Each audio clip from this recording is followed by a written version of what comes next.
What if I told you that literally everything you can touch, hold, feel the chair you're sitting on, your body, even the device you're watching this on, might not be made of solid matter at all?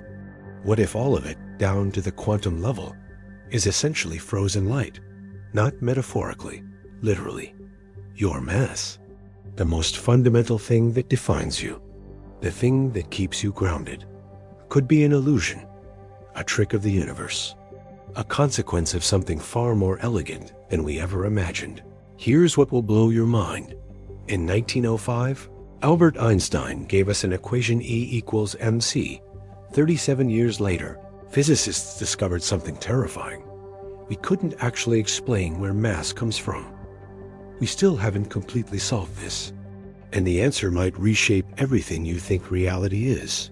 Before we dive into this mind-melting journey, I need you to do 3 things. First, hit that subscribe button. Trust me, this is just the beginning.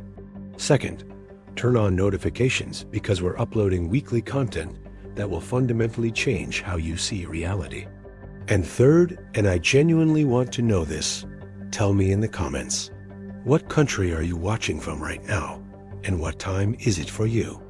I read every comment, and I love knowing where this community stretches across the globe. Now, before we get into the quantum weirdness, we need to start somewhere grounded. Because to understand how mass could emerge from light, we first need to understand what we thought we were dealing with all along. Let's talk about what mass actually is. And I mean actually, not the pop science definition. The real one. Think of mass like this. Imagine you're trying to push a shopping cart filled with items through a crowded mall. The heavier the cart, the harder you have to push, right? The more resistance you feel. Newton understood this in 1687 when he created his laws of motion. Mass, he said, is the quantity of matter. It's the thing that resists acceleration. If you push something with more mass, it accelerates less. This became the foundation of physics for 200 years. In 1687, Isaac Newton gave us the mathematical foundation. Force equals mass times acceleration. F equals ma. This wasn't just an equation. It was a framework that explained everything from falling apples to planetary orbits. For 2 centuries, everyone was satisfied. Mass was simple. Mass was real. Mass was the stuff that things were made of. Then came 1873. A Scottish physicist named James Clerk Maxwell did something extraordinary. He unified electricity and magnetism into a single framework. Light, he discovered, was electromagnetic radiation waves traveling through space at a constant speed, about 300,000 kilometers per second. This was revolutionary, but it also created a problem that nobody could solve. If light is made of waves, waves need a medium to travel through, right? Sound waves travel through air. Water waves travel through water. So what's light traveling through? They called it the luminiferous ether, an invisible substance filling all of space. For 20 years, physicists were absolutely convinced it existed. Think of it like this. You're in a dark room and you feel air moving past your face. You know wind exists even though you can't see it, because you feel its effects. Scientists assumed light needed the same thing, an invisible medium they could detect. So they built an incredibly sensitive experiment to prove it existed. In 1887, Albert Michelson and Edward Morley conducted one of the most famous experiments in history. They tried to measure Earth's motion through this ether by comparing the speed of light in different directions. Their equipment was so sensitive it could detect variations smaller than the diameter of a single atom. The result? Completely unexpected. The speed of light was exactly the same in every direction. Always. No variation whatsoever. This was terrifying to physicists. It suggested something impossible. The medium didn't exist. Light didn't need anything to travel through. And if that was true, then something fundamental about reality was completely wrong. This one experiment, this single null result, would lead to a revolution that would eventually teach us that mass might not be what we think it is at all. But before Einstein solved the mystery, something even stranger happened. Something about light that nobody expected. The year is 1900. Max Planck is trying to solve a problem about how heated objects radiate energy. He's working with black-body radiation, basically, how hot things glow. According to classical physics, hot objects should radiate in a very specific way. But the math predicted something ridiculous. Objects should emit infinite energy. Infinite. The universe should have already burned itself out. This became known as the ultraviolet catastrophe. It was a catastrophe because classical physics completely failed at explaining basic observations. Planck was desperate. So he did something radical. On December 14, 1900, Max Planck published a desperate idea. What if energy doesn't come in smooth, continuous waves? What if it comes in discrete packets, tiny, indivisible chunks? He called them quanta. One quantum, many quanta. Just like you can't have half a coin in your pocket, maybe energy comes in untouchable units. E equals hf, where h is Planck's constant and f is frequency. This was supposed to be a mathematical trick, not reality. Planck himself didn't believe his own equation described reality. He thought the quantum was just a mathematical convenience. But 5 years later, someone proved him wrong in the most beautiful way possible. In 1905, the same year, Einstein published special relativity. He also solved something called the photoelectric effect. Light hits a metal surface, and electrons fly out. It should follow classical physics, right? More intense light should knock out faster electrons. Think of it like throwing tennis balls at a wall. Throw harder, more intense light, and the wall recoils faster. Electrons come out faster. Simple, logical, wrong. The actual results were bizarre. It didn't matter how intense the light was. Red light couldn't knock out any electrons, no matter how bright. But violet light, even if it was dim, knocked them out instantly. It was like tennis balls versus bowling balls. The type of ball mattered more than how hard you threw it. Einstein's solution. Planck was right. Light comes in packets, photons. Each photon carries energy based on its color. Red light has lower energy photons. Violet light has higher energy photons. If the photon's energy is below a threshold, no electrons escape. If it's above, they do. Simple, elegant, deeply weird. This meant that light wasn't just a wave. It also had properties of particles, little bullets of energy. Light was both wave and particle at the same time, depending on how you looked at it. This is called wave-particle duality, and it's one of those concepts that seems impossible until you see the evidence. Think of it like this. You're playing poker, and sometimes your hand looks like it's winning, and sometimes it looks like it's losing. But it's the same hand. The hand is objectively the same. It just appears different depending on how you examine it. Light does this with its fundamental nature. It's both wave and particle, but you only see one at a time depending on your measurement. Now here's why this matters to you specifically right now. Every color you see relies on this quantum behavior. Your eye's sensitivity to different colors, red, green, blue, is entirely dependent on Planck's constant and quantum effects. Without understanding that light is quantized, we couldn't explain something as simple as why grass looks green and not red. This isn't academic. This is your perception of reality. But here's what truly blows minds. If light is made of particles, photons, and photons are packets of energy, and Einstein showed us that energy and mass are interchangeable through E equals mc squared, then photons have mass-like properties, right? Not rest mass, technically, but they have energy. They have momentum. Light can push things. We've actually built spacecraft with solar sails that use the momentum of light photons to push them through space.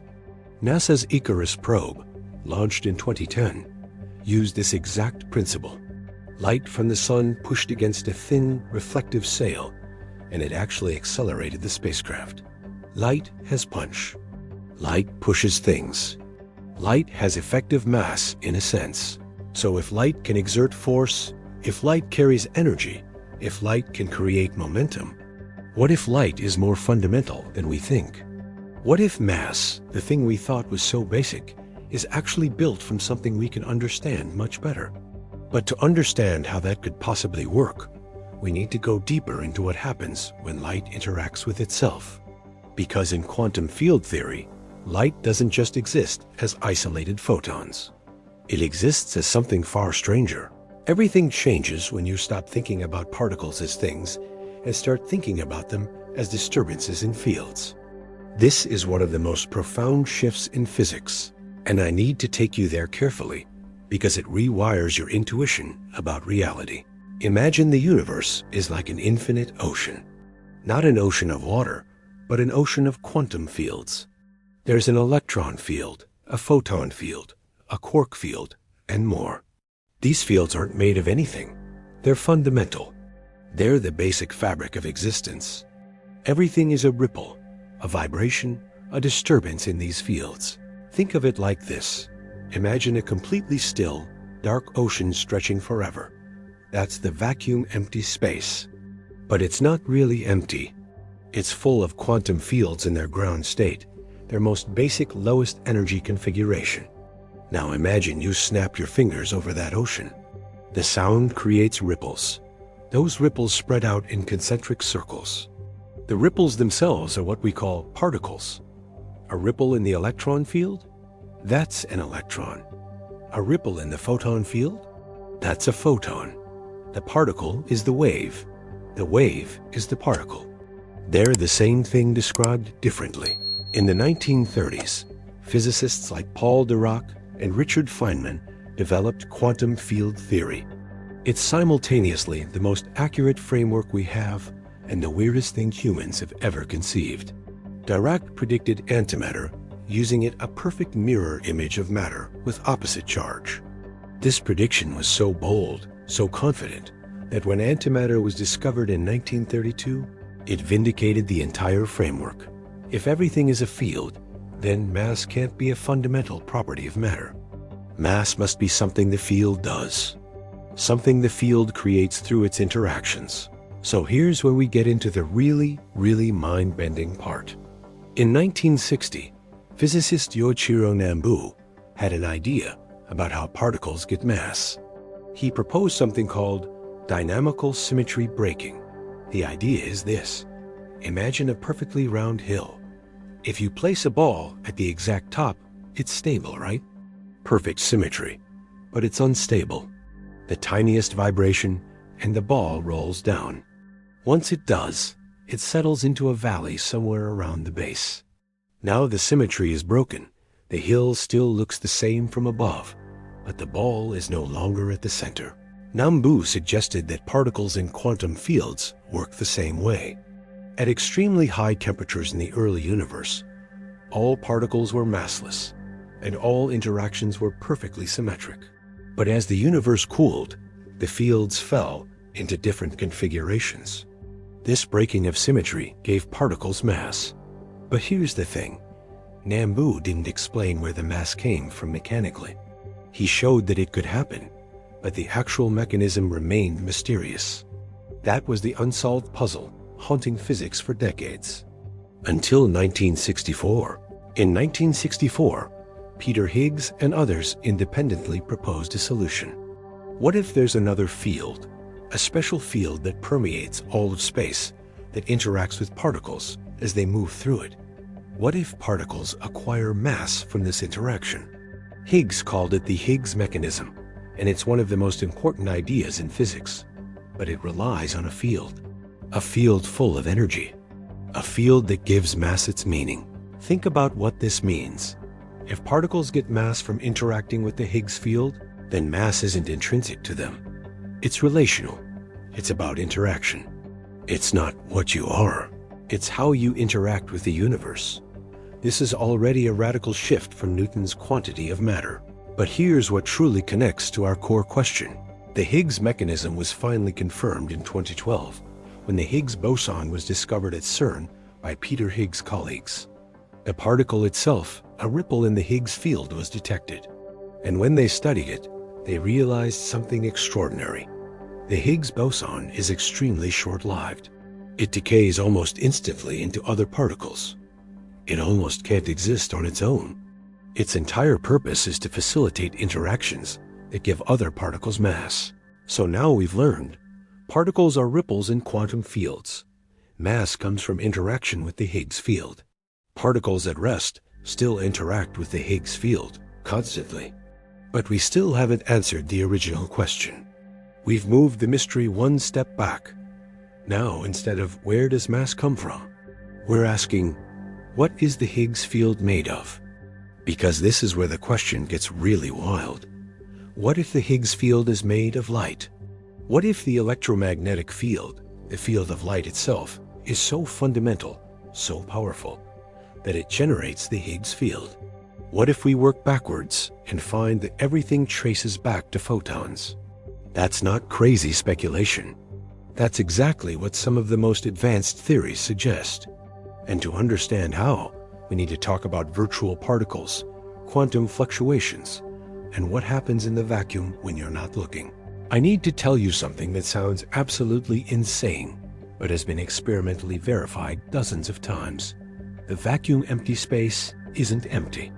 It's seething, bubbling, absolutely alive with activity. And that activity might be the source of mass itself. In quantum mechanics, there's something called the Heisenberg uncertainty principle. Discovered in 1927 by Werner Heisenberg, it states that you can't simultaneously know both the exact position and the exact momentum of a particle. The more precisely you know one, the less you know the other. It's not that we're bad at measuring. It's that reality itself is fuzzy at that scale. But here's the truly bizarre implication. The uncertainty principle applies to energy too. For a tiny, tiny fraction of time, we're talking 10 to the minus 21 seconds, energy can be undefined. In those microscopic moments, particle-antiparticle pairs spontaneously pop into existence from nothing. An electron and a positron, a quark and an antiquark. They immediately annihilate each other and disappear. This happens constantly, everywhere, trillions of times per second, in every cubic centimeter of empty space. Think of it like this. Imagine the universe has a bank account of energy. The balance has to be zero at the end of the day. But for a brief instant, someone can borrow energy from the bank as long as they pay it back before the end of the day. During that borrowed time, virtual particles can exist. They do their work, they annihilate, and the energy balance returns to zero. The universe never actually sees them if they pop in and out fast enough. In 1948, Dutch physicist Hendrik Casimir made a prediction based on these virtual particles.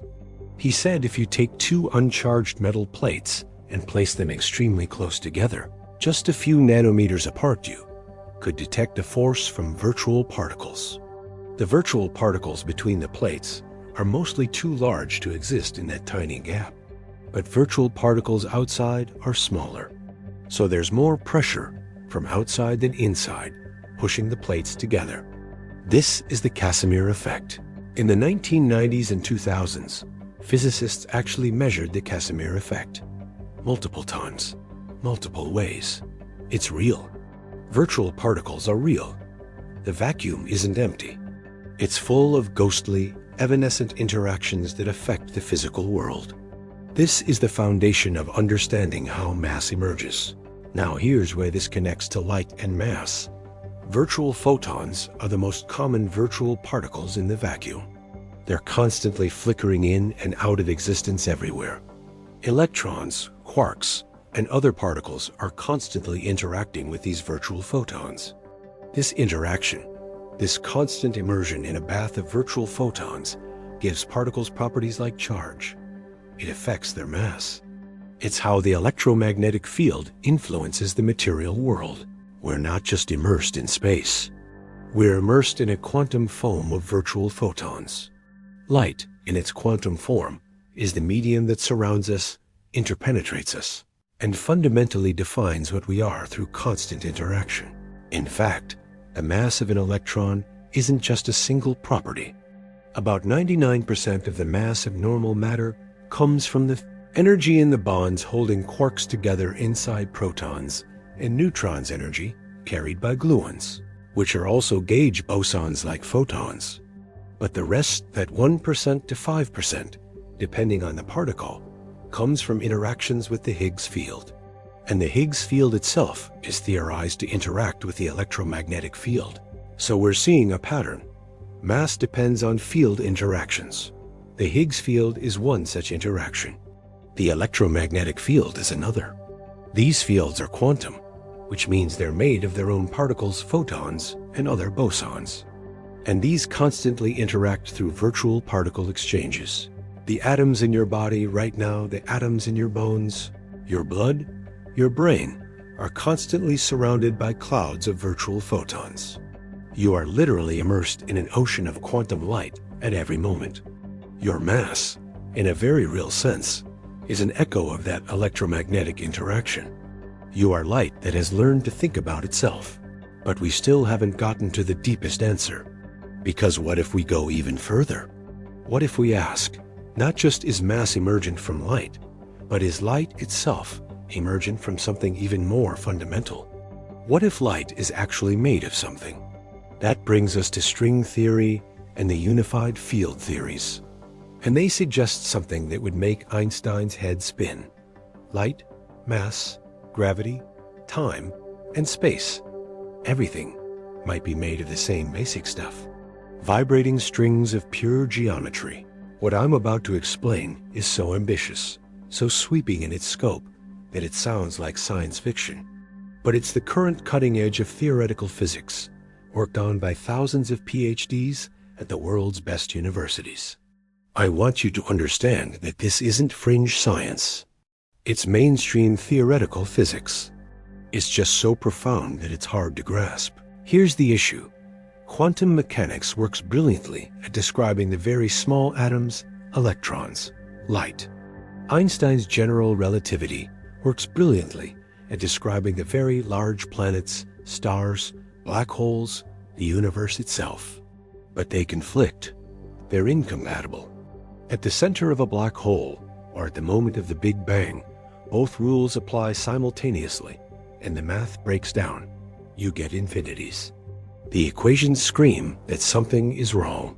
In the 1980s and 1990s, physicists proposed something radical. What if particles aren't points? What if they're tiny, vibrating strings? One-dimensional objects, like guitar strings, but trillions of times smaller than anything we can observe. Different vibration patterns of the same string would appear to us as different particles. An electron is a string vibrating one way. Light is a string vibrating another way. A quark is yet another vibration pattern. Juan Maldacena, Brian Greene, David Gross, and others developed this framework. It's called superstring theory, and here's the stunning part. It naturally predicts gravity.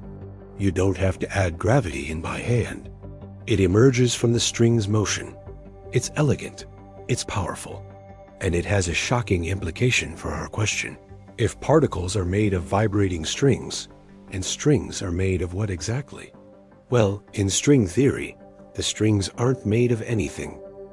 They exist in pure space-time. They are space-time in a sense. They're the fundamental excitations of space-time itself. And here's the revelation. Space-time itself is just geometry. Pure mathematical structure. Think of it like this. You know how a hologram works? You shine laser light through a special film, and a three-dimensional image appears. But if you look at the film up close, the image isn't really there. It's just patterns on the surface that contain all the information needed to reconstruct the image. What if our entire universe is like that? What if everything mass, light, gravity, you, me, is like a three-dimensional hologram being projected from information written on a lower dimensional boundary? In 1997, Juan Maldacena proposed exactly this, the ADS-CFT correspondence, also called the holographic principle. It suggests that our three-dimensional universe might be a hologram of information stored on a two-dimensional surface far away at infinity. This isn't metaphorical. It's a mathematical duality, two completely different descriptions of the same reality. If this is true, then everything we perceive, every object, every person, every photon, is ultimately information. Digital information encoded on a boundary. The laws of physics that govern our universe might be a consequence of how that information is organized and processed. Mass becomes a pattern of information. Light becomes a pattern of information. You become a pattern of information experiencing itself. This isn't just abstract philosophy. This has real predictions. If the holographic principle is correct, there should be upper limits to how much information can be stored in a region of space. And there are the Bekenstein-Hawking bounds. The universe already seems to know about these limits. The universe appears to be operating according to holographic principles. So now we've climbed the ladder of understanding. Particles are ripples in fields. Fields interact with virtual photons. Virtual photons are quantum aspects of the electromagnetic field. Fields themselves might be made of vibrating strings. Strings might be excitations of spacetime. Spacetime might be holographic, and information might be fundamental. Do you see what's happening? We started with a simple question: is mass made of light? And we've discovered that the question itself is built on assumptions about what made of means. Mass doesn't emerge from light. Rather, both mass and light emerge from quantum fields. Both fields and light emerge from strings or spacetime. And spacetime itself emerges from information. This means the hierarchy isn't light makes mass. The hierarchy is fundamental information manifests as spacetime geometry, which creates fields, which create the illusion of particles, which we perceive as light and mass. The fundamental thing isn't light. It's not mass. It's information and geometry. But wait, here's what gets really wild. We've been talking about theoretical physics, string theory, holography. These are cutting-edge ideas, but they're speculative. They're mathematical frameworks that haven't been directly proven. So let's zoom back out and ask, what does established, confirmed physics tell us about whether mass is emergent from light? Because the answer, which we can actually measure, is even more profound than you might think. I want to bring us back down to earth for a moment. Not out of exhaustion, but because I need you to see something. The question, is mass an emergent property of light, can be answered right now, with experiments we've already done, in ways that are mind-bending, even without string theory. Let me restate the question more precisely. Does mass arise from electromagnetic interactions? Can we trace the origins of mass back to fundamental electromagnetic fields? Does the behavior of light and electromagnetism explain why objects have mass? The answer to all three is yes, increasingly, yes, and yes. Remember Einstein's E = mc. This equation reveals something crucial. Mass and energy are interchangeable. They're different aspects of the same thing. If I take 1 kilogram of pure antimatter and collide it with 1 kilogram of regular matter, they completely annihilate each other and turn into pure energy. About 43 megatons of TNT equivalent. That's the explosive energy from a mass converting to energy. But the reverse is also true. Energy can create mass. In a particle accelerator, you can take photons, pure light, and collide them together at high speed. If they have enough energy, they'll create matter-antimatter pairs. Light becomes matter. This happens constantly in high-energy astrophysics.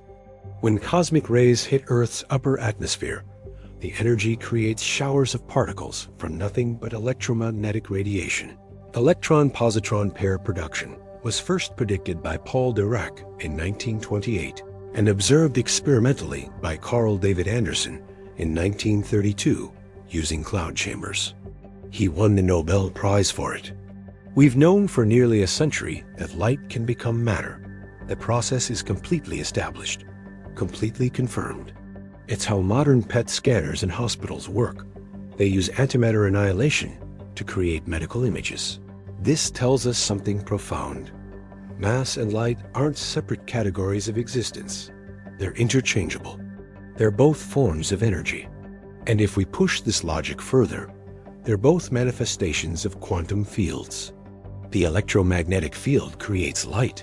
The electron field creates electrons. But the electromagnetic field and electron field interact constantly. Quantum electrodynamics QED is the most accurate, most tested theory in all of physics. Developed by Richard Feynman, Julian Schwinger, and Shinichiro Tominaga in the 1940s, it describes exactly how light and charged particles interact. And here's the stunning thing. QED predicts the mass of the electron based purely on how it interacts with virtual photons. The electron's mass emerges, mathematically, from electromagnetic interactions. The mass of an electron isn't a fundamental input. It's a calculable output of electromagnetic interactions.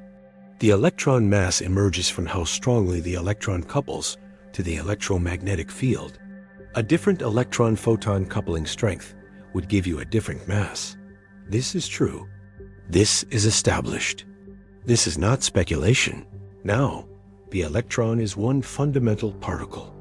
But most of the mass we experience, a mass of atoms, molecules, people, planets, comes from protons and neutrons. And here's where it gets even more remarkable. The proton mass is not mostly from the masses of its constituent quarks. Quarks are tiny. They contribute maybe 1 to 5% of the proton's mass. Where does the rest come from? The other 95 to 99% of the proton's mass comes from the energy in the strong nuclear force, the gluons, holding the quarks together. This was experimentally confirmed through deep inelastic scattering experiments, where physicists fired electrons at protons and watched how they scattered. The structure of the proton revealed itself, and most of it was energy, not matter. Pure energy from the strong force field. But the strong force field is similar to the electromagnetic field. It's a quantum field. It carries energy. Its energy creates mass. The strong field's energy holds quarks together. The electromagnetic field's energy gives electrons and photons their properties. And it all traces back to the same fundamental principle. Mass is energy, and energy is field dynamics. Now, the strong force and electromagnetic force look different. They have different strengths, different properties. But in the 1970s, physicist Sheldon Glashow made a prediction that shook everyone. He proposed that at extremely high energies, the energies present just after the Big Bang, the electromagnetic force and the weak nuclear force would unify into a single force, a single field. In 1983, Carlo Rubbia and Simon van der Meer found experimental evidence of this at CERN. They won the Nobel Prize in 1984. This means that what looks like different forces to us are actually aspects of the same underlying field at high energies. As the universe cooled, this unified force broke into separate forces, but underneath, it's one thing. And physicists believe that if you go even higher in energy, the strong force would also unify with the electroweak force, and possibly gravity. Everything made of the same fundamental field. Do you understand what this means? At the deepest level, light, the strong force, the weak force, gravity, all made of the same stuff. All manifestations of one underlying quantum field. And mass emerges from how particles interact with these fields. Mass isn't fundamental. It's derivative. It's emergent. It emerges from field interactions. Your body right now, this very moment, is held together by the strong nuclear force. The atoms in your cells are made of protons and neutrons. The protons are 95% held together by gluons particles of the strong force. Those gluons are ultimately energy. Your body is mostly made of the energy of quantum fields holding things together. You are not solid. You are not matter in the classical sense. You are organized energy, structured by quantum fields, temporarily holding a shape that calls itself you. And here's the truly cosmic part. Every one of those fields, every quantum field that makes you possible emerged from the Big Bang. they all came from nothing. Or more precisely, from a quantum fluctuation, from information, from pure possibilities structured by mathematics. But here's the question that brings us to the deepest mystery. If mass emerges from fields, and fields emerged from the Big Bang, what does that tell us about where mass came from in the first place? And why, in a universe of energy and fields, can we see anything at all? The answer brings us to one of the most profound physics discoveries of the 21st century. We're at a turning point. So far, we've established that mass emerges from quantum fields. We've seen that fields emerge from even more fundamental structures. We've watched as different forces unify at higher energies. But now I need to ask, what if this works in reverse? What if we could start from nothing and watch mass and light emerge in real time? This isn't purely theoretical. This is something we've actually done. In the Large Hadron Collider at CERN, physicists smash protons together at near the speed of light. The collision releases incredible energy, up to 13 trillion electron volts per collision. And in those briefest of instants, something magical happens. The conditions briefly resemble what existed just after the Big Bang. Matter is converted into pure energy and back again. When two protons smash together in the LHC, they produce jets of particles, quarks, and gluons initially, which immediately hadronize into pions, kaons, other particles, eventually creating measurable tracks in the detector. But here's what's wild. We can see in real time how quarks, which are held together by gluons in normal matter, are suddenly liberated. We see them cool off and recombine in different configurations. We're watching the phase transition where energy becomes structure. The Higgs boson discovery in 2012 was remarkable, not just for finding the particle, but for understanding what it does. The Higgs field permeates all space. At extremely high temperatures, particles whiz through it untouched. But as temperatures drop, as happens when you leave the early universe, particles begin to interact with it. They slow down, in a sense. This interaction is what we perceive as mass. Think of it like walking through a crowded party. If nobody knows you, you can walk straight through without resistance. But if you're famous, everyone wants to talk to you. You get slowed down. You get heavier, more sluggish, because you're constantly interacting with people. The Higgs field is like the crowd. Particles that interact strongly with it are heavy. Particles that don't interact with it are light. A photon barely interacts with the Higgs field, so it remains massless. Electroweak symmetry breaking the process with a unified electroweak force, separated into electromagnetic and weak forces, was a phase transition in the universe. Just like how water freezes into ice, the vacuum underwent a phase transition. And when it did, mass was switched on. Particles that were massless suddenly had mass. Others remained massless. This tells us something astonishing. Mass didn't always exist. At the moment of the Big Bang, in the first fractions of a second, everything was light, pure energy, no mass. Only as the universe expanded and cooled did mass emerge. Mass is not primordial. Mass is a consequence of cooling. Mass is what happens to energy when the universe cools down. Your mass, the mass that makes you real, that keeps you anchored to Earth, that differentiates you from pure light. It didn't exist before a certain moment in the early universe. It's a latecomer, a consequence, an emergent property of a quantum field configuration that stabilized only because the universe happened to cool down. Photons, light particles, never went through this phase transition.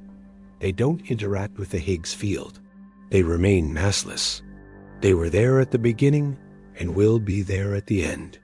In that sense, photons are more fundamental than matter. Light was here first. Everything else emerged after. Here's what's crucial to understand. The Higgs field didn't create mass from nothing. It didn't add something new to the universe. It was always part of the quantum field structure. What the phase transition did was reveal a new way for energy to manifest. At high energies, you see light and free particles. At low energies, you see bound states, atoms, molecules, planets, people. The binding energy, the energy holding things together, is what we call mass. And this binding energy, this mass, is itself just another form of electromagnetic and nuclear force energy. We've come full circle. Mass is energy, is fields as information structured in spacetime. Do you see how this completely reframes the question? We asked, is mass an emergent property of light? But the answer turns out to be more subtle. Light and mass are both emergent properties of quantum fields. But light emerged first and simpler. Mass emerged later as a consequence of cooling and phase transitions. In that sense, mass is emergent from the same fundamental substrate that light emerges from, which means in a cosmological and quantum sense, mass is emergent from the same dynamics that light embodies. And if mass can emerge and disappear depending on temperature and energy conditions, what does that say about the nature of matter itself? What does it say about stability? About reality? That brings us to something that most people don't understand about particle physics. Most particles don't really exist. I mean that literally. Most particles are unstable. They decay almost immediately into lighter particles. The universe we live in, this moment right now, is an anomaly. A universe where certain particles are stable enough to form atoms, molecules, life. We're about to explore why that matters for understanding both mass and light. There's something that physicists have been puzzling over for decades. A mystery so deep that it might change how we understand not just mass, but why anything exists at all. It's called the stability problem, or more dramatically, the fine-tuning problem. And it's about why the universe isn't a soup of radiation and particles constantly annihilating each other. Here's the issue. In the Big Bang, matter and antimatter were created in equal amounts, perfectly equal. By conservation laws, they should have all annihilated each other, leaving only radiation pure light. The universe should be filled with photons, no atoms, no structure, no you, no me. Just light forever. But that's not what happened. For reasons we still don't fully understand, more matter was created than antimatter. Not a huge amount only, about 1 extra proton for every billion proton and antiproton pairs. But that tiny asymmetry was enough. When the annihilation was over, matter remained. Atoms formed. Stars formed. Life formed. In 1967, Andrei Sakharov proposed 3 conditions necessary for this asymmetry to occur, what we call the Sakharov conditions. They describe how matter-antimatter asymmetry could arise from particle physics. Scientists have been searching for mechanisms that satisfy these conditions ever since. The LHC at CERN is partially dedicated to exploring this mystery. What this tells us is profound. The matter that makes up you, me, planets, stars, all of it might be the universe's mistake. A glitch. A fortunate anomaly in the otherwise perfect creation of light and antimatter. But the mystery goes deeper. Even if we accept that some matter remained, the fact that that matter is stable, that atoms can form, that chemistry is possible, this requires that the fundamental constants of nature be finely tuned. Incredibly finely tuned. If the electron were heavier by just 1%, atoms couldn't form properly. If the strong nuclear force were stronger by just 5%, nuclear fusion would have occurred uncontrollably in the early universe, leaving no hydrogen. If it were weaker by even a tiny amount, nuclei would be unstable. The universe exists in a narrow window where mass and light can coexist in stable forms. This fine-tuning is so precise that physicists call it a cosmic coincidence.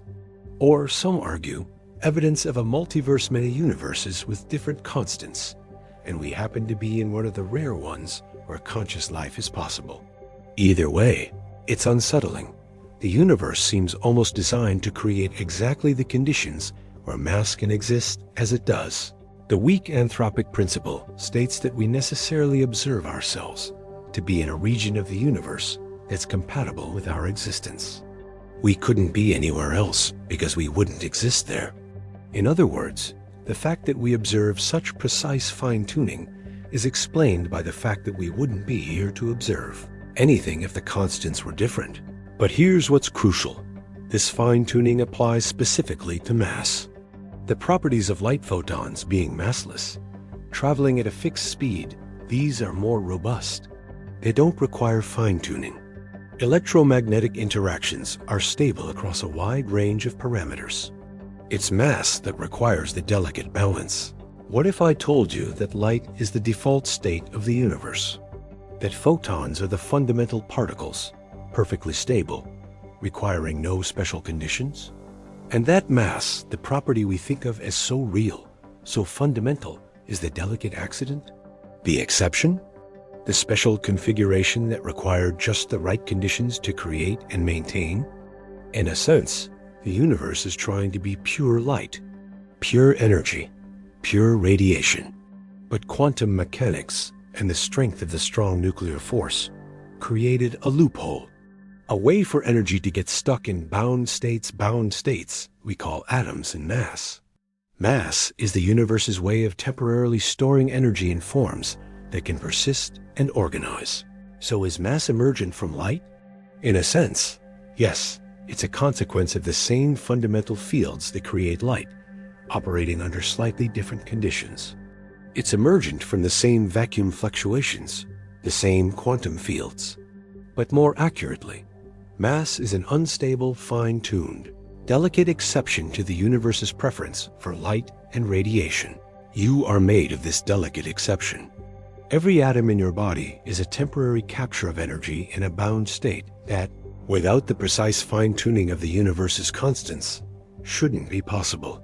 You are the universe's most improbable achievement. You are a cosmic accident made of the universe's attempt to preserve light in a more organized form. And this raises the deepest question of all. If mass is so fragile, so dependent on precise conditions, what does that tell us about the future? What happens to mass in a universe that keeps expanding and cooling? And what did mass emerge from before the Big Bang? The answers are simultaneously humbling and mind-expanding, because the truth is, mass might be temporary. Not just in your body, which obviously is temporary, but in the universe itself. Physicists have discovered something that suggests the entire epoch of matter-dominated existence might be coming to an end. And it involves light in ways you've never imagined. Let's talk about the future, not the far future. The far, far, far future.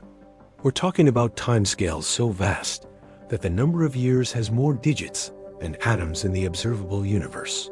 And what we know about that future fundamentally changes how we should think about mass. In the 1990s, astronomers discovered something shocking. They were looking at distant supernovae to measure how fast the universe was expanding. Everyone expected the expansion to be slowing down. The gravitational pull of all matter should be breaking things. But the observations showed the opposite. The universe's expansion is accelerating, getting faster. In 1998, Saul Perlmutter, Brian Schmidt, and Adam Rees made these observations and won the Nobel Prize in 2011. They discovered what we call dark energy, a mysterious force, making up about 68% of the universe's total content, that causes space itself to accelerate its expansion. We don't know what it is. We call it dark energy as a placeholder, but we know it's real. We can measure its effects. If the universe keeps accelerating, then trillions of years from now, all the galaxies except our own local group will be so far away that their light can never reach us. The sky will be dark. The universe will be cold. It will be so cold that even protons will eventually decay. They're not perfectly stable. It will be so cold that black holes will evaporate through Hawking radiation. Eventually, the universe will reach a state called the heat death, maximum entropy, utterly cold, no usable energy anywhere. But here's what's truly strange. In the infinitely distant future, if dark energy continues to accelerate expansion, the universe will become so dilute, so empty, that quantum fluctuations might start to dominate. Virtual particles, the same ones we discussed earlier, might become the only significant phenomenon. The vacuum itself might become the primary arena of activity. Some physicists speculate, and I emphasize this is speculative, that the universe might undergo a phase transition again. Not from energy to mass, like it did in the early universe, but from mass back to energy, from structure back to radiation. Matter itself might become unstable in a far future universe, where there's simply not enough density to maintain the quantum fields that keep mass stable. Think of it like an ice cube melting. At low temperatures, water freezes into a solid structure ice. But increase the temperature, and it melts into liquid. The structure breaks down. Now imagine the opposite. The temperature of the universe keeps dropping. The density keeps decreasing. At some point, matter might break down too. Atoms might become unstable. Protons might dissolve. Everything returns to light. Mass, which we've established, is an emergent property that came from light in the early universe, might be temporary on a cosmic scale. It emerged when the universe cooled. It might dissipate when the universe cools further still. Mass is sandwiched in time between two eras of light dominance. Past, light. Now, mass. Future, light again. This changes the meaning of the question entirely.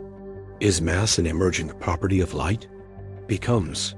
Is mass a temporary phase that emerges from light and eventually dissipates back to light? The answer is probably yes.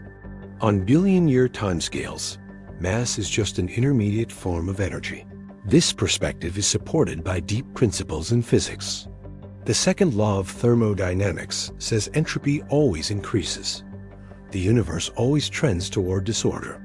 Matter represents order. Atoms are highly organized, precise structures. Light represents disorder. Photons spread uniformly. The universe naturally trends from matter back to light, because that's the natural direction of entropy. So here's the answer to your question, viewed from a timescale perspective. Mass is absolutely an emergent property of light, but not because it's made of photons. Rather, mass is a temporary low entropy state that emerges from the quantum fields when energy cools down from light-dominated high-temperature plasma. It's a phase transition. And like all phase transitions, it's reversible. Heat it up again, and you get light. Cool it down past a certain point in the far future, and you might get light again.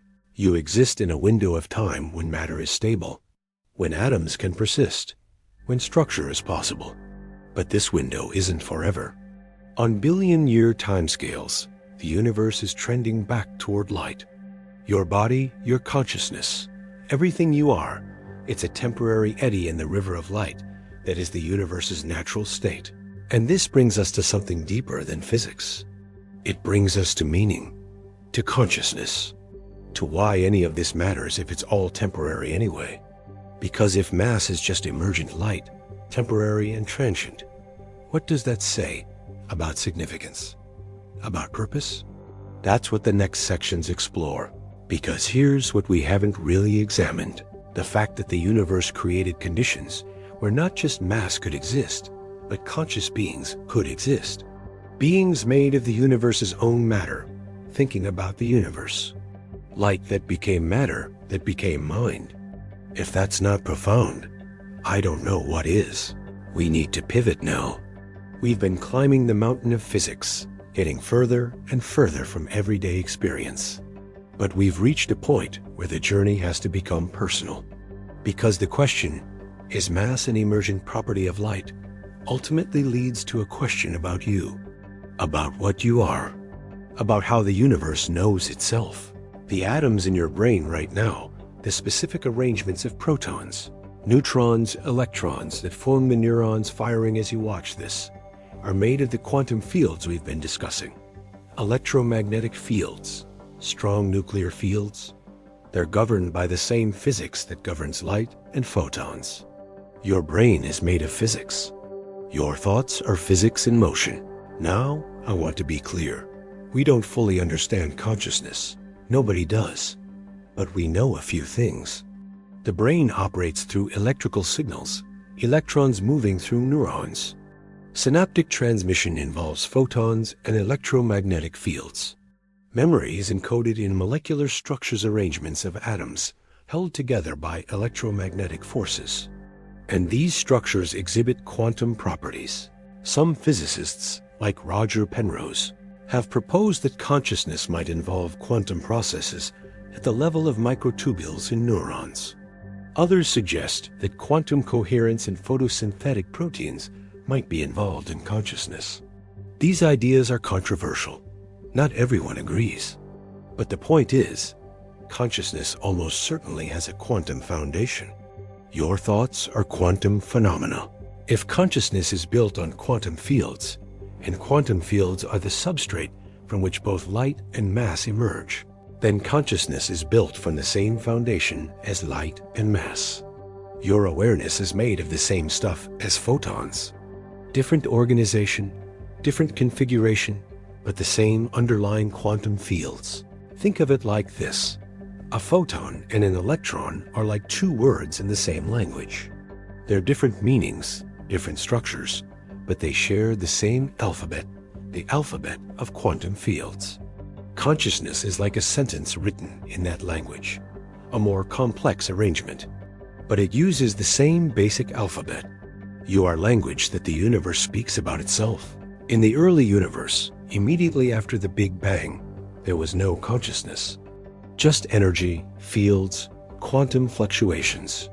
After hundreds of millions of years, the first stars formed, still no consciousness. After billions of years, our sun formed and planets. And on one of those planets, something remarkable happened.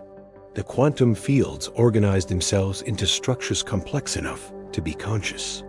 Light became mass, became mind.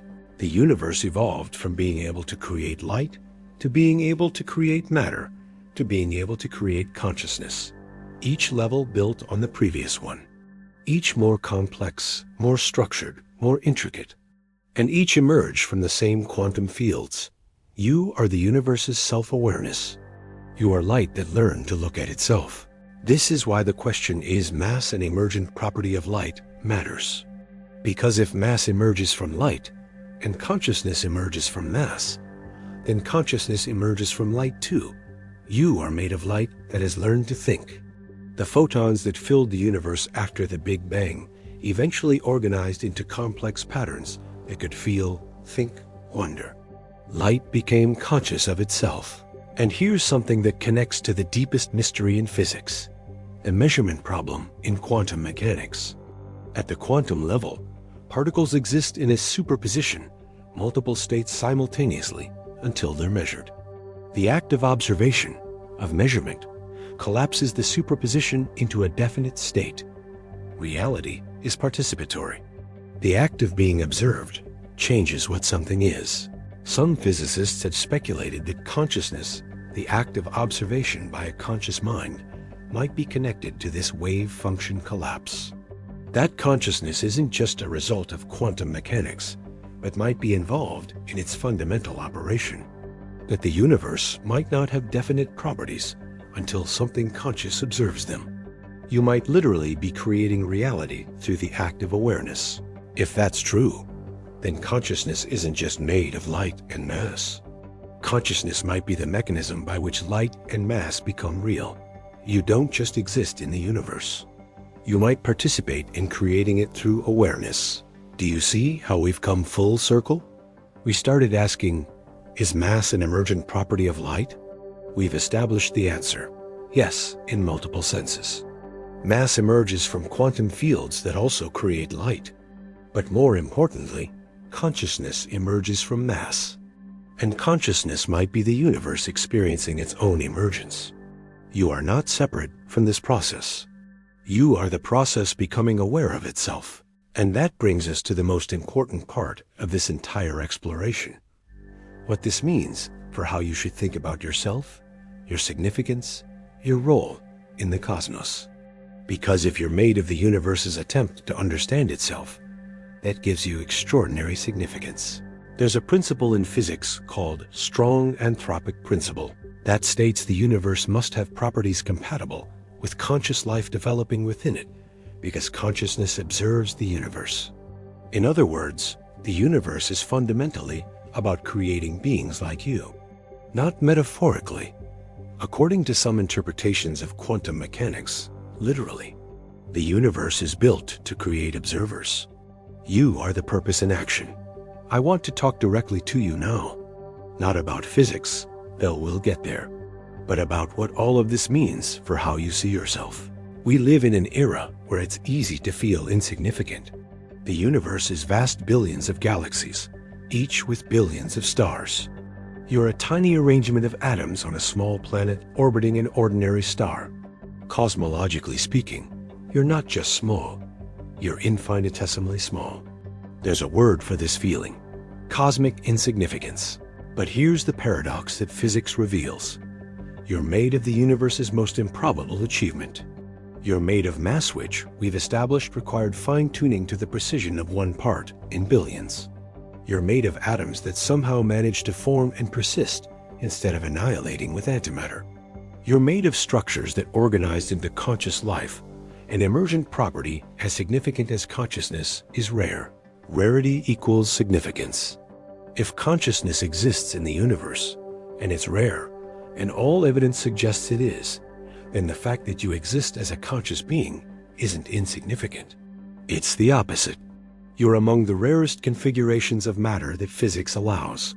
You're a jewel, an anomaly, a focal point of the universe's creative capacity. The atoms in your body have been through the universe's entire history. Some of them were created in the Big Bang. Others were created inside stars, when hydrogen fused into heavier elements. Others were ejected from supernova, scattered across space, incorporated into the early solar system.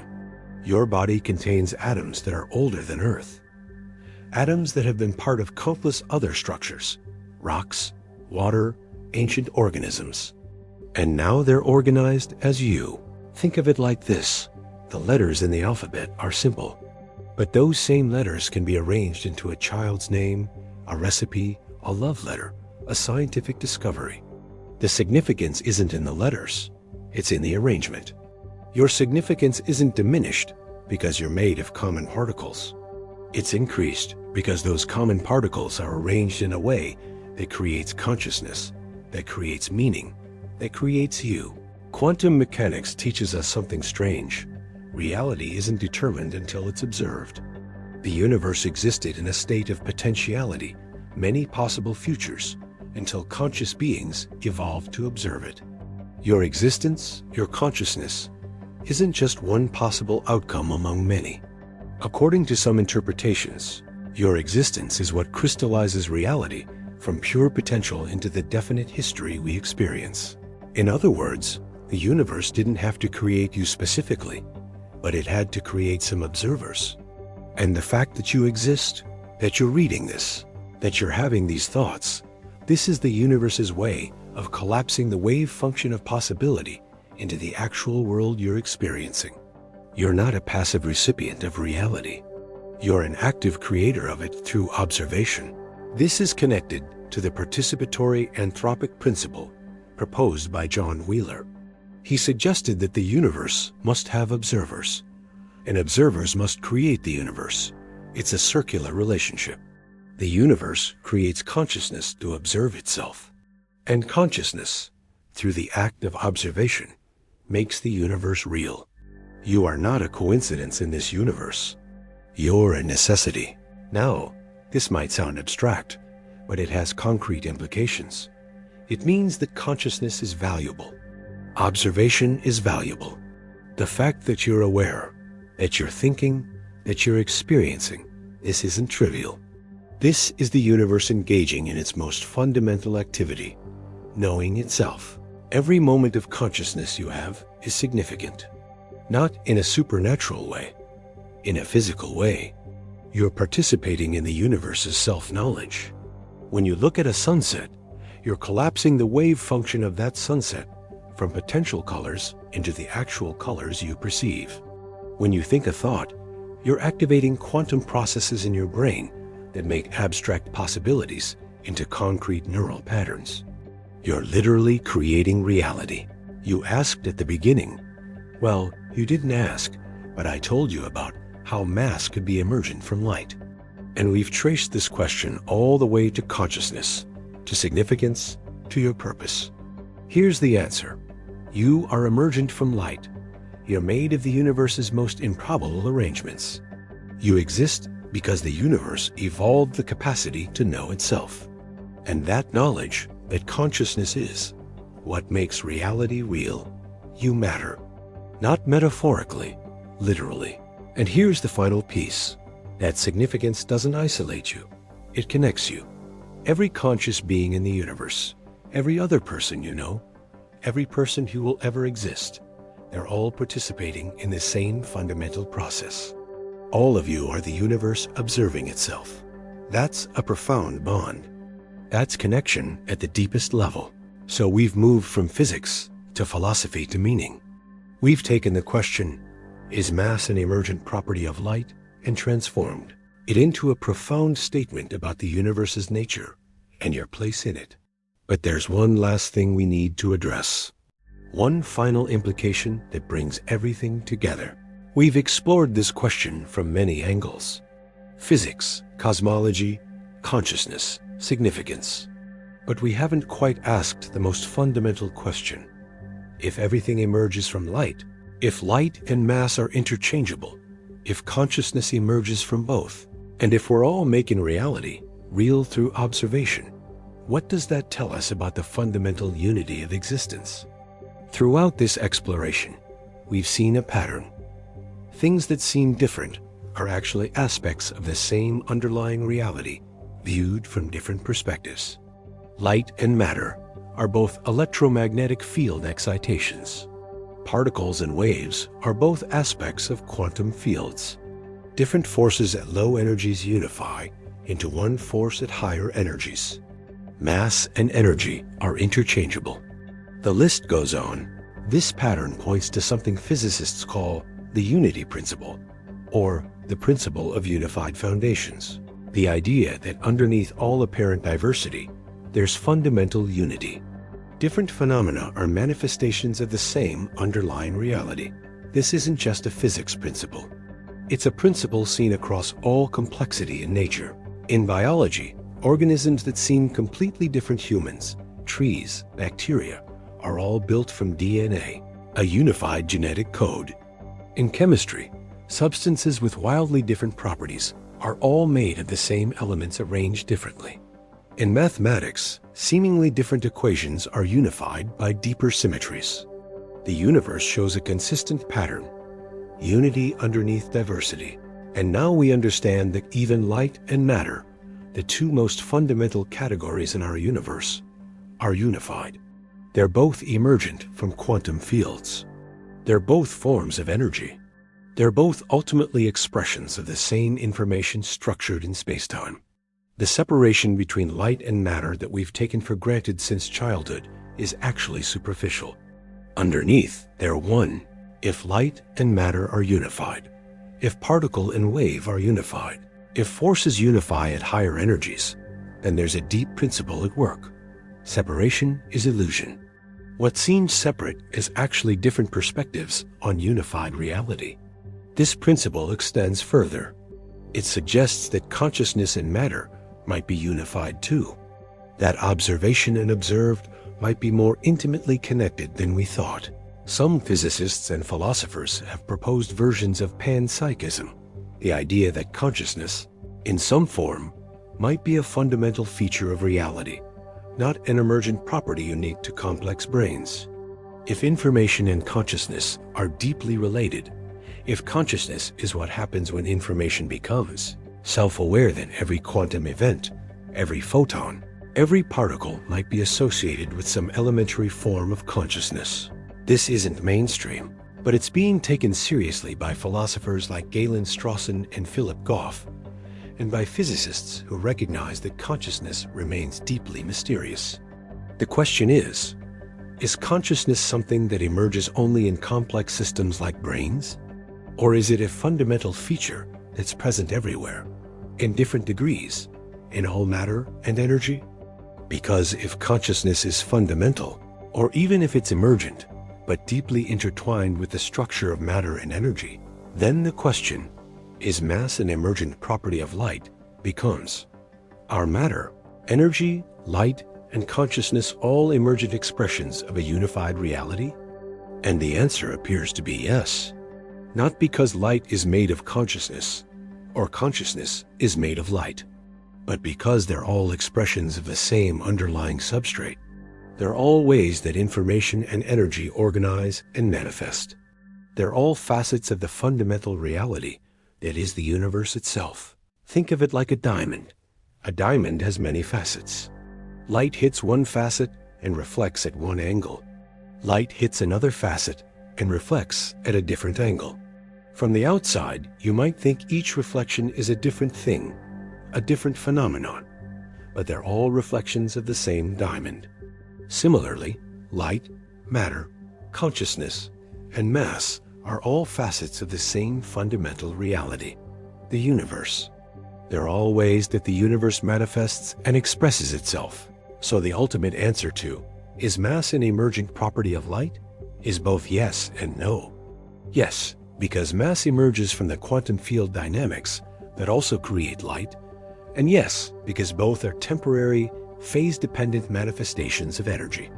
But also no, because the question assumes light is more fundamental than mass, and they're actually equivalent. They're both equally fundamental expressions of the same reality. They're both equally emergent from the unified quantum field structure that is the universe itself. And the most profound implication, if matter and light are unified, if consciousness is intertwined with the structure of reality, if the universe creates observers to know itself, then the universe isn't just a collection of separate things. It's a unified whole that experiences itself from within, through the perspective of observers like you, like me, like every conscious being. This changes everything about how you should understand your place in existence. You're not separate from the universe, observing it from outside. You're the universe experiencing itself from inside. You're not made of the universe. You are the universe. Your consciousness is the universe's consciousness experiencing a local perspective. And that's the deepest answer to why mass, light, consciousness, and existence are all connected. We've taken an extraordinary journey. We started with a simple physics question. Is mass an emergent property of light? And it led us through foundations of physics, quantum mechanics, cosmology, consciousness, and finally to the deepest unity principles of existence. Now I want to bring all of this together and help you integrate what we've learned. Remember where we started? We talked about Newton's definition of mass, the resistance to acceleration. That seemed simple.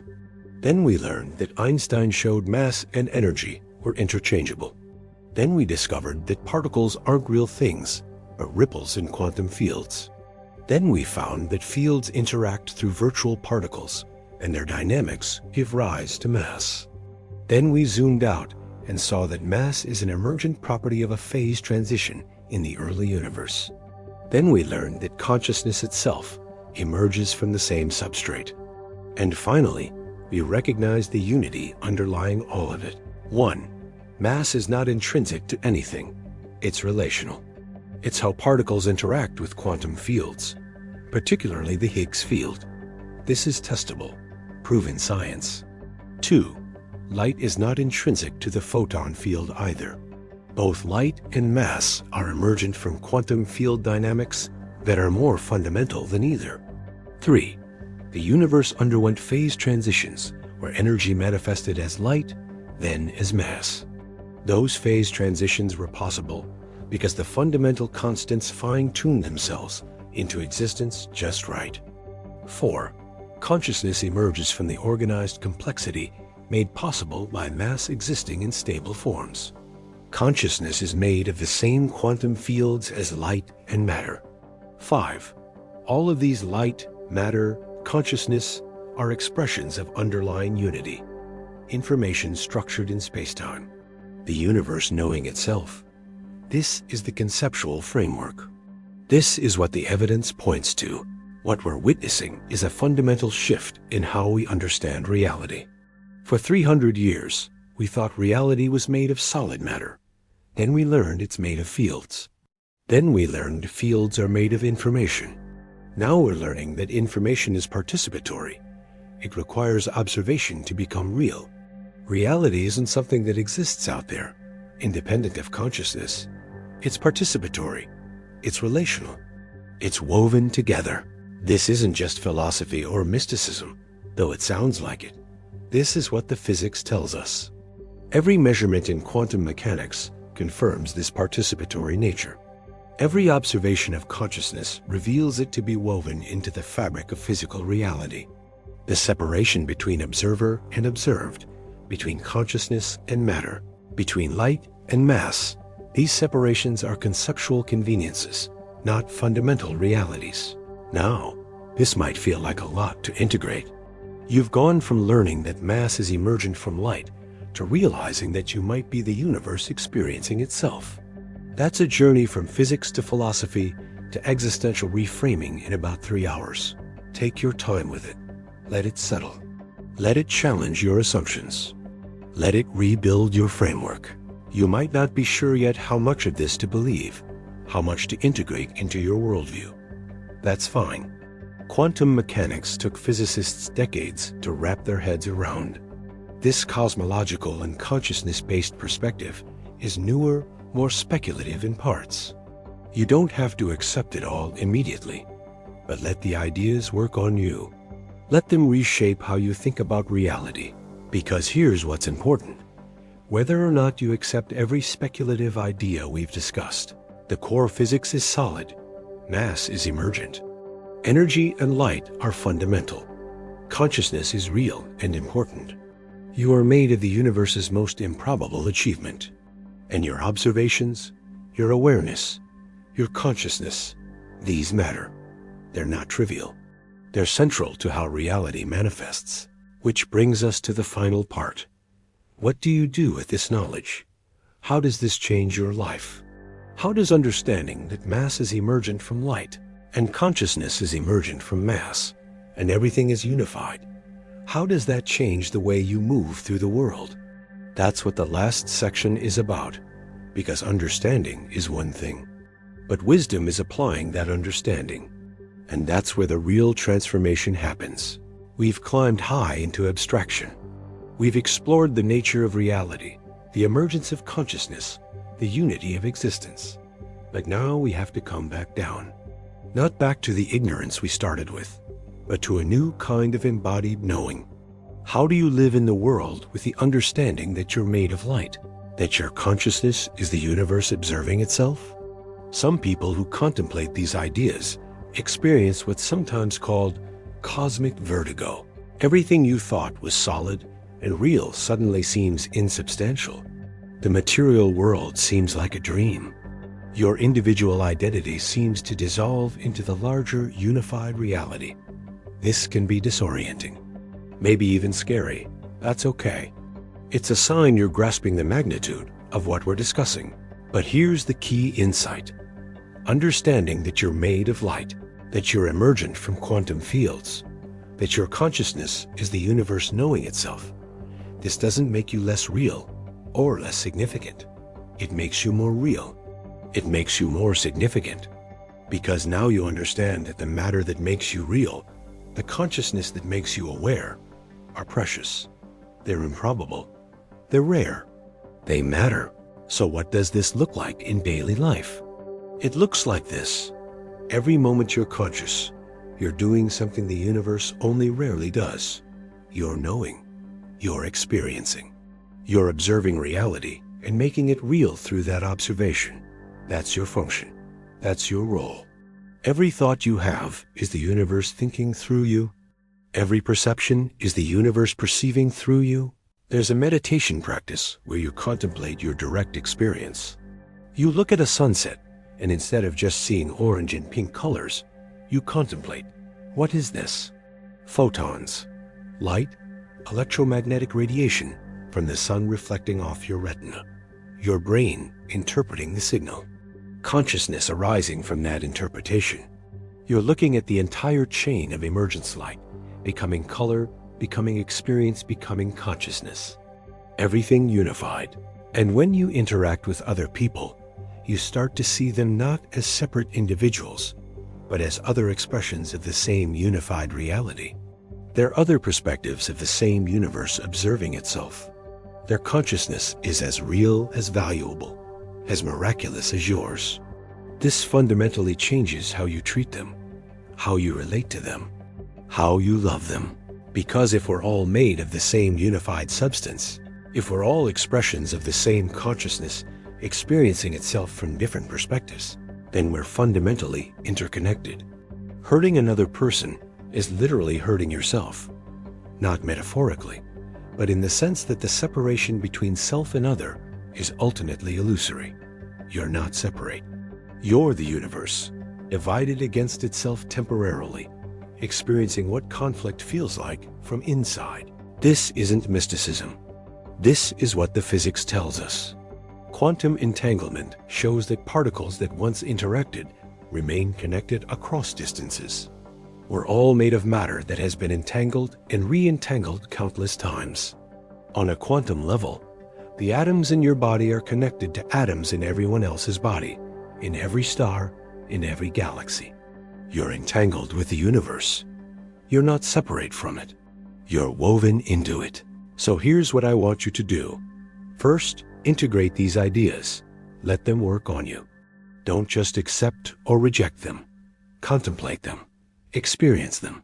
Second, test them. Look at the world with this understanding. See if it changes how you experience reality. Third, share them. Tell people what you've learned. But most importantly, live it. Live with the understanding that you're made of the universe's most improbable achievement. Live with the knowledge that your consciousness matters. Live as if you're the universe observing itself, because you are. You've spent 3 hours and 30 minutes with me, thinking about whether mass is emergent from light. Thank you for that. Thank you for caring about deep questions. Thank you for being the kind of person who wants to understand reality, not just live in it passively. That kind of curiosity, that kind of wonder, that's what makes us human. That's what makes us conscious. That's what makes us the universe knowing itself. You're made of light. Never forget that. You're made of photons that have been rearranged by the laws of physics into increasingly complex patterns. Atoms, molecules, cells, organs, bodies, minds. You're light that learned to think. You're the universe experiencing itself. And that's the most profound statement that physics can make about existence. Thank you for watching. I'll see you in the next video.